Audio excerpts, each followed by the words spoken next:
screencast will show you how to insert endnotes in Chicago-style papers using a PC with the newest version of Microsoft Word. To do this, the first thing we need to do is make sure that we're comfortable with a couple of these tabs here at the top of our screen. The first one is the References tab. We'll spend quite a bit of time in there, as well as the View tab. To make it work, we'll have to switch back and forth between the print layout view and the draft view. For now, I'm just going to click on the Home tab and I'm going to type a sentence just to get started. Alright, at the end of the sentence and after the punctuation, I'm ready to insert my first endnote. And to do that, I'm going to go over to the References tab and I'm going to click on Insert Endnote. And you can see that it's done it for me. It's put the endnote right after the punctuation where I asked for it. It's given me an endnote continuation separator and then the endnote below the line. The other problem that I'm seeing here is that it's given me the endnote number in a Roman numeral.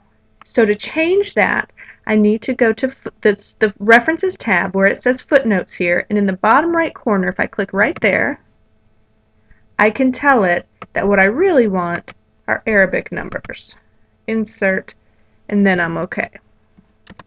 Put an extra one there, so I'll get rid of it. Now I have to deal with getting rid of these lines, and this is where the view becomes really important. If I go over to View and switch to the draft view from the print layout to the draft view, I can manipulate some things that I can't manipulate in the print layout. But you might be a little scared at first when you first change views because you'll see that your endnote number's gone. It's still up here in the sentence, but the one at the bottom is missing. So what we want to do now is go back to the References tab now that we've changed our view and click on Show Notes. That's how you get this nice split screen where it's giving you the body of your paper up here and your notes page down here. The first thing I want to do is go to the endnote separator and delete it, and then go to the endnote continuation separator and delete that as well. Now I want to go back up to all endnotes. That's a really important thing to do. A lot of people will forget and they actually start typing their notes in the endnote separator part of that pull down menu and then they can't find them. So make sure that you're back to all endnotes. We can change our font of the number in the endnotes because we want those to be regular size numbers, not superscript like up here in the body. So we want it to be regular size here. The superscript needs to stay there. So I highlight what I want to change, go back home, use this little superscript here. It makes it a normal size. I also remember that Chicago Style wants me to tab that number over 5 spaces, put a period after it, and then begin typing my note.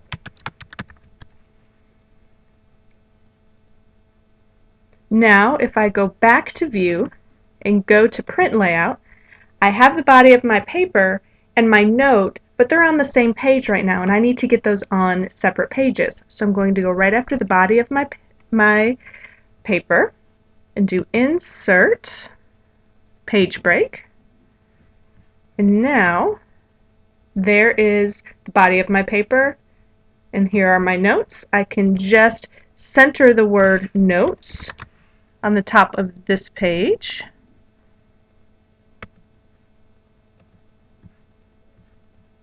And I should be set. So now, were I to need another note at the next sentence,